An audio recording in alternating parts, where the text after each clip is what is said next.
I've been using OnShape with configurations and variables, and something that I couldn't get my head around was these configurable variables and what's the smart way to set them up. This guy Simon was asking, and he was talking about he wants variables to be able to set, and then he wants some predefined sizes that the user can choose. And then Eric has come up with this great solution in this example here. He says you make an infinitely configurable master, and then you have some derived parts that then link to the master that have standard sizes. So if we have a look at that, we can see in the master and under the configurations how it's set up. You can change the width, you can change the length, you can change the height, and then you can change the scale factor, which is really cool. Which will double everything. And the way that's set up is all these reference the scale factor times the width, which is really smart. So a cool little feature, scale factor, that I learned about. So that's for the master, for the users to configure. Then you've got standard size configurations.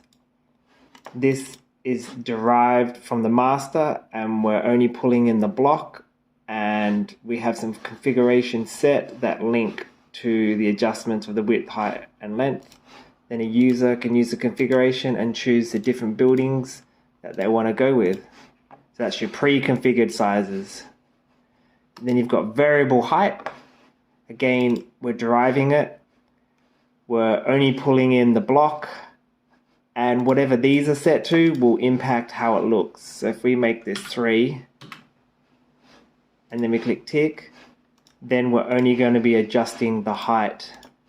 So very important to consider what these are when we derive it in for the height that we're adjusting. Awesome. Then we have a scalable one. This one's deriving.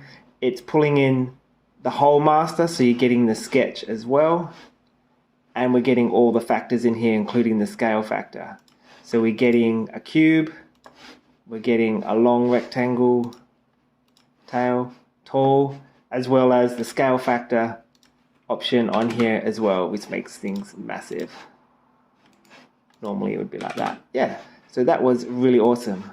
The reason I was having issues was because I've set up my little project and I couldn't figure out how to separate out the user-defined variables from fixed sizing. So on my one, if I select my fixed size one, adjusting these variables have no impact because they're pre-fixed.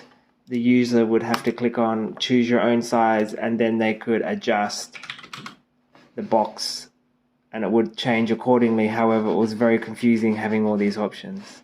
So I'd like to thank all these guys and the forum on this solution, and I hope it helps for you guys.